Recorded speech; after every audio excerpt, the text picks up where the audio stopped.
का तोनी लोग के पता बा कि भोजपुरी में कौन सा गाना ट्रेंड करता? ना तो हम काहे के बानी यार, हम तोनी लोग के बताएं कि भोजपुरी में कौन सा गाना ट्रेंड करता। तो भोजपुरी में नील कमल सिंह के हइये वाला गाना ट्रेंड करता। अरे सुना आसमान भाई गइल हमर चाह। हाय, ये दिल भी कितना बदतमीज चीज है यार कि उसे प्यार कर लेला और बाद में तड़पे लागेला, रोवे लागेला, सैड सॉन्ग के दीवाना हो जाला।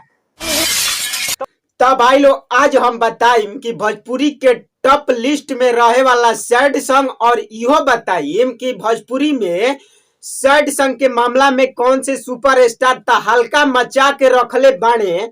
आइए देखते मजा आएगा। भोजपुरी में ऐसा 5 गो सुपरस्टार बाणे जिनकर सैड सॉन्ग सुन के मजा आ जाला और 5वें नंबर पर आ जाता खेसारी भैया के ई वाला सॉन्ग।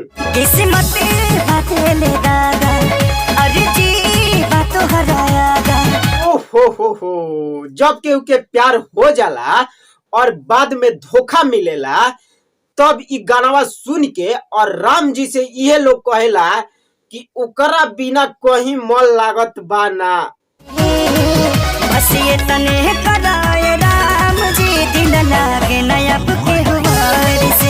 और 4 नंबर पर आ जाता भैया रितेश पांडे के ई वाला गाना।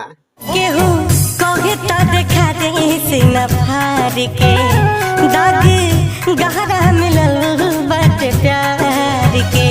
ओहो ऐसा ने कुछ सैड सॉन्ग के वजह से रितेश पांडे के लोग सैड सॉन्ग के बादशाह कहतला और क्योंकि दिल टूटतला तो उ जाके रितेश पांडे के सैड सॉन्ग सुनतला। लेकिन आज उनकर जगह कोई और ले बाटे।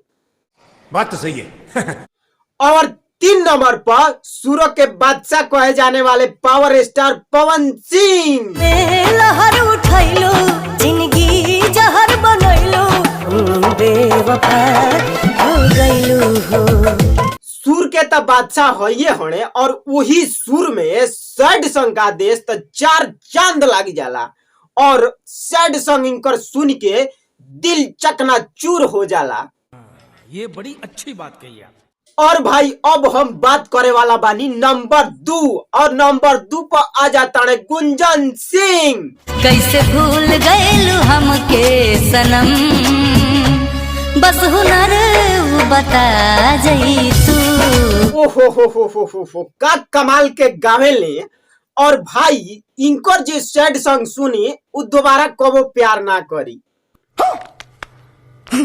तब भाई लोग अब हम बात करे वाला बानी नंबर 1 के और नंबर 1 पर आवतड़े उ सुपरस्टार जिनका नाम हटे नीलकमल सिंह।